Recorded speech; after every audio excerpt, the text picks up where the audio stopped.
انہیں معلوم تھا کہ شمر خدام کی ہڈی پسلی ایک کر دے گا، لیکن خدام جب اس کے سامنے جا رکا تو شمر نے ہاتھ بھی نہ اٹھایا۔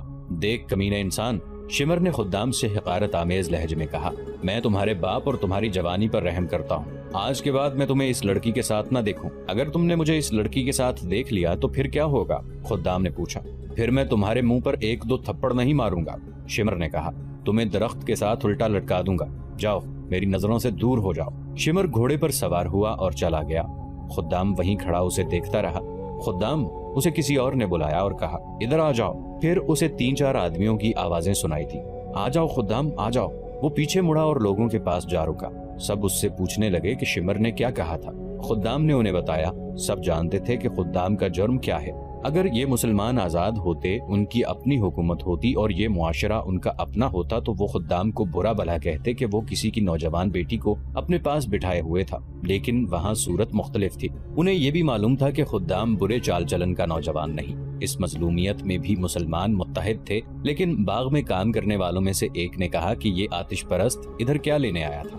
اسے ادھر لایا گیا تھا، ایک اور نے کہا، اور لانے والا ہم میں سے کوئی ایک ہی تھا۔ معلوم کرو وہ کون ہو سکتا ہے؟ ایک بوڑھے نے کہا، یہاں سوال ایک لڑکے اور لڑکی کا نہیں، یہ ظالم اور مظلوم کا معاملہ ہے۔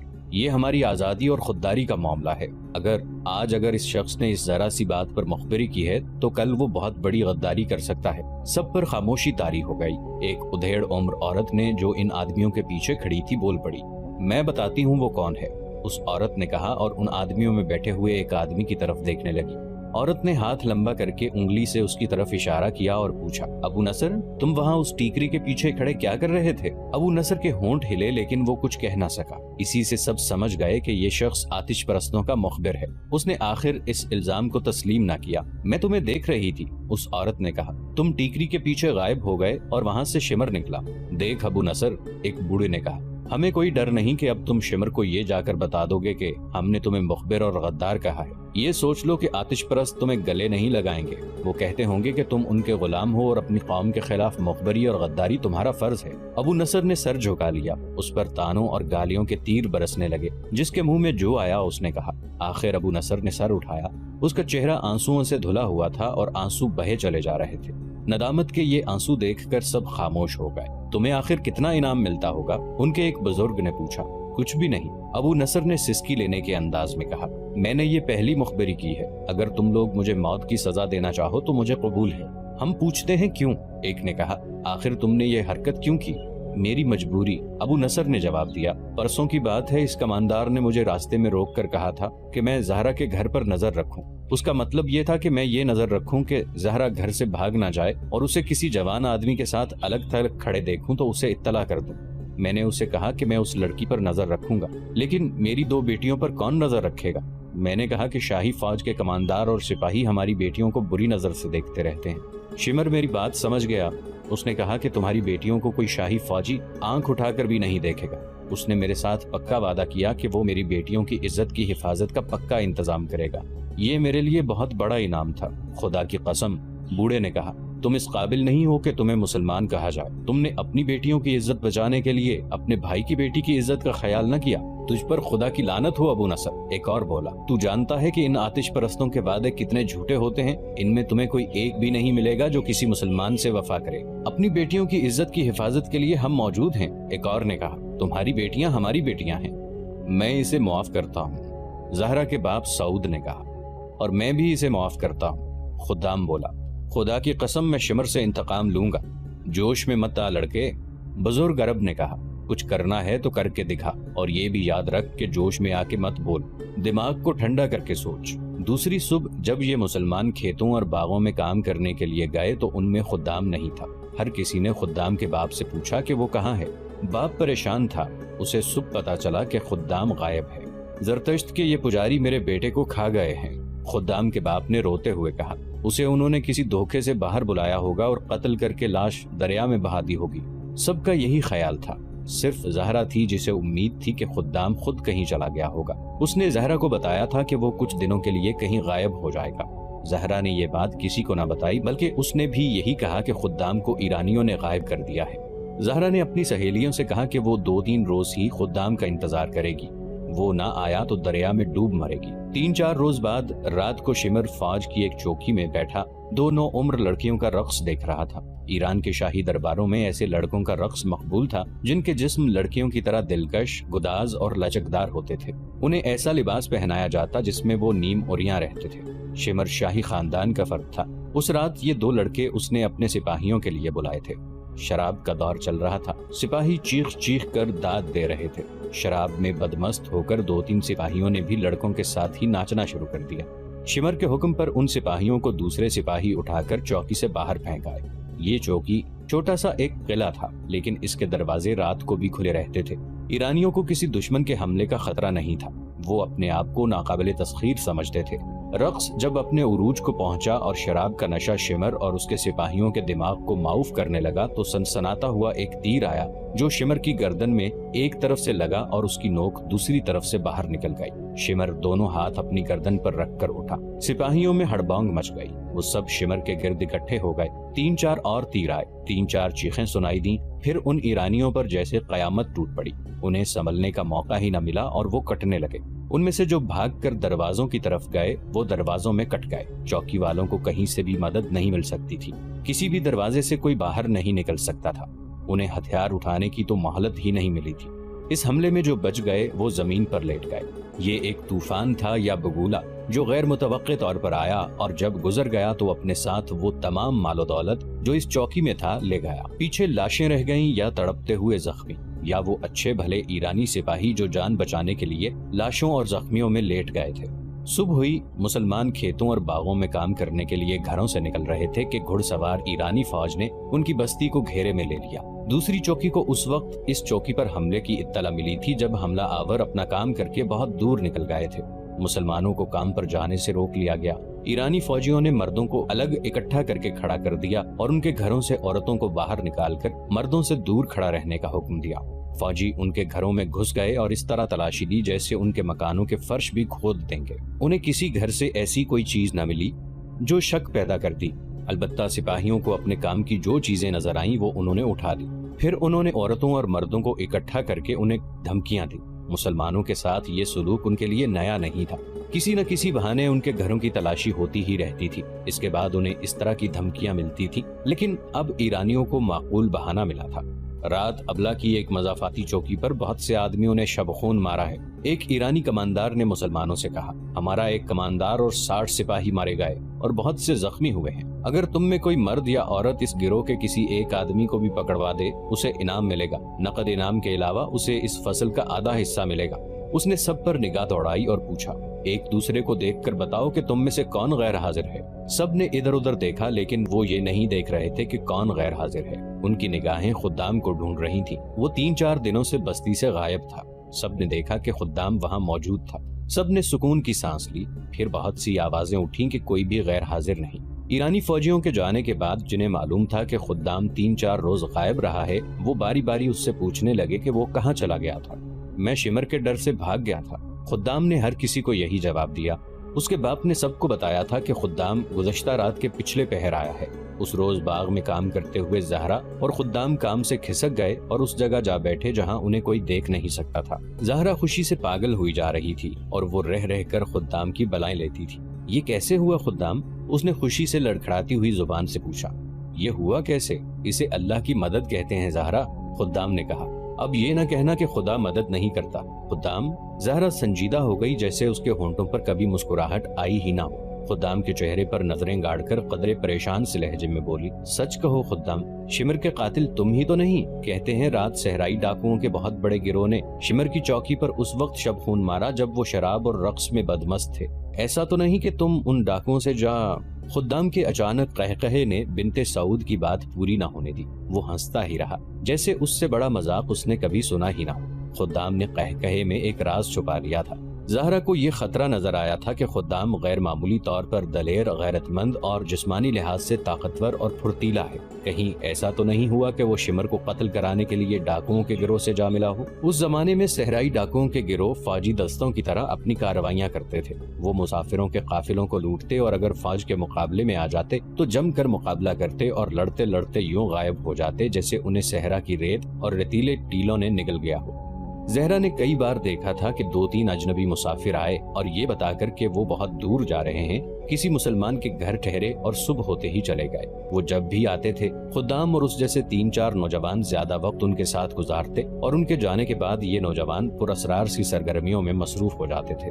زہرا نے یہ بھی دیکھا تھا کہ اجنبی مسافروں کے جانے کے بعد مسلمان قبیلوں کے بزرگ سر جوڑ کر بیٹھ جاتے اور سرگوشیوں میں باتیں کرتے تھے۔ پھر جب مسلمان کھیتی باڑی، باغبانی اور دیگر کاموں میں مصروف ہوتے تو یہ بزرگ ان کے درمیان گھومتے پھرتے اور ان کے ساتھ ایسی باتیں کرتے جیسے واز کر رہے ہوں۔ اپنے مذہب کو نہ چھوڑنا، بزرگ اس قسم کی باتیں کرتے تھے۔ جس خدا کے بھیجے ہوئے رسول صلی اللہ علیہ وآلہ وسلم کو مانتے ہو اس خدا کی مدد آ رہی ہے۔ آتش پرست طاقتور ہیں، بہت طاقتور ہیں، لیکن وہ اللہ سے زیادہ طاقتور نہیں۔ ثابت قدم رہو، ظالم کا ہاتھ کٹنے والا ہے، اللہ مظلومین کے ساتھ ہے۔ کب؟ آخر کب؟ ایک روز ایک آدمی نے جھنجھلا کر ان بزرگوں سے پوچھا، خدا کی قسم تم یہ کہہ رہے ہو کہ ہم ظلم و ستم سہتے چلے جائیں اور چپ رہیں اور تمہارے واز سنتے رہیں؟ اگر آج ہم کہہ دیں کہ ہم مسلمان نہیں اور اسلام کے ساتھ ہمارا کوئی تعلق نہیں تو غلامی کی زنجیریں ٹوٹ جائیں۔ خدا کی مدد آ رہی ہے، کب آ رہی ہے؟ اسے بتاؤ۔ ایک بزرگ نے اس آدمی کے ساتھ کام کرنے والے ایک آدمی سے کہا، اسے اچھی طرح سمجھاؤ، اسے بتاؤ کہ اس علاقے میں یہ صدیوں پرانے کھنڈر ہیں، خدا کا ہاتھ ان میں سے اٹھے گا اور ظالم کا ہاتھ کٹ جائے گا۔ ان بزرگوں کے سینے میں وہی راز تھا جو خدام نے زہرا بنت سعود سے چھپا لیا تھا۔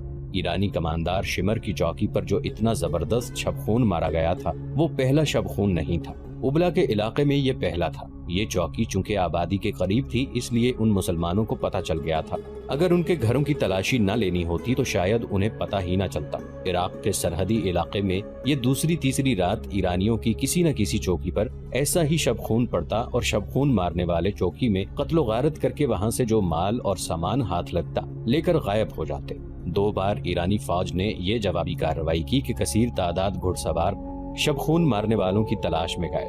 اس سرسبز اور شاداب علاقے سے نکلتے ہی صحرا شروع ہو جاتا تھا جو ہموار صحرا نہیں تھا۔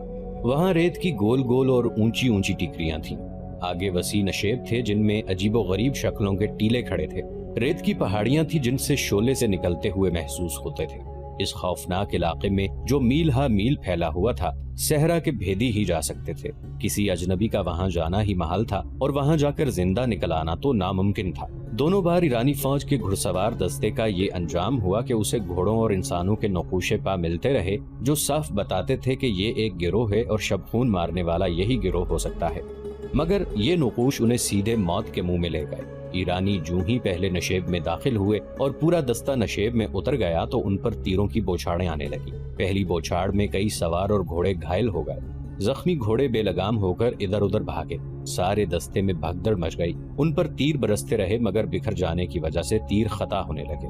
بھول بھلائیوں جیسے اس نشیب میں سے چند ایک گھڑ سوار نکلے، ان کے ہاتھوں میں برچیاں تھیں، ان کے کرتے بڑے لمبے اور سروں پر سیاہ کپڑے اس طرح لپٹے ہوئے تھے کہ ان کے چہرے اور گردنیں بھی ڈھکی ہوئی تھیں، ان کی صرف آنکھیں نظر آتی تھیں۔ ان گھوڑوں کے قدموں میں اور ان کے سواروں کے بازوؤں میں ایسی پھرتی تھی کہ ایرانی سوار جو پہلے ہی ہراساں تھے برچیوں سے زخمی ہو کر گرنے لگے۔ ان میں سے کئی بھاگ نکلے، وہ ٹیلوں اور گھاٹیوں والے نشیب سے تو نکل گئے لیکن ریت کی گول گول ٹیکریوں میں داخل ہوئے تو گھومنے لگے۔ ان سینکڑوں ٹیکریوں میں جو ایک دوسرے کے ساتھ ساتھ کھڑی 3-4 میل کی وسعت میں پھیلی ہوئی تھی، یہی خطرہ ہوتا ہے کہ کوئی اجنبی ان کے اندر چلا جائے تو وہ اندر ہی اندر چلتا رہتا ہے، نکل نہیں سکتا، آخر تھک کر بیٹھ جاتا ہے، پیاس سے حلق میں کانٹے چبھنے لگتے ہیں اور ریگستان کے یہ گول گول بھوت اسے بڑی اذیت ناک موت مارتے ہیں۔ دوسری بار ایرانیوں کے سوار دستے پر کسی اور جگہ سے ایسا ہی حملہ ہوا تھا اور سوار بکھر کر ادھر ادھر بھاگ رہے تھے تو انہیں ایک للکار سنائی دینے لگی، زرتشت کے پجاریوں، میں مثنیٰ بن حارثہ ہوں، زرتشت کو ساتھ لاؤ، مثنیٰ بن حارثہ، ہرمز کو یہ نام بتا دینا، مثنیٰ بن حارثہ۔ اس ایرانی دستے کے جو سوار زندہ بچ گئے وہ نیم مردہ تھے، انہوں نے اپنے کمانداروں کو بتایا کہ انہیں صحرا میں یہ للکار سنائی دی تھی۔ اس کے بعد ایرانیوں کی سرحدی چوکیوں پر چھاپے پڑتے رہے لیکن انہوں نے چھاپا ماروں کا تعاقب کیا اور ان کو تلاش کرنے کی جرت نہ کی۔ بعض چھاپوں کے بعد یہ للکار سنائی دیتی تھی، مثنیٰ بن حارثہ، آتش پرستو، میں مثنیٰ بن حارثہ ہوں۔ پھر مثنیٰ بن حارثہ دہشت کا، کسی جن بھوت کا، کسی بدروح کا ایک نام بن گیا۔ ایرانی فوجی اس نام سے ڈرنے لگے، انہوں نے مثنیٰ بن حارثہ یا اس کے گروہ کے کسی ایک آدمی کو پکڑنے کے بہت اہتمام کیے لیکن جب کہیں شب خون پڑتا تو ایرانی فوج جن کی جرت اور بے جگری مشہور تھی دہشت سے دبک جاتے تھے۔ یہ تھا وہ مثنیٰ بن حارثہ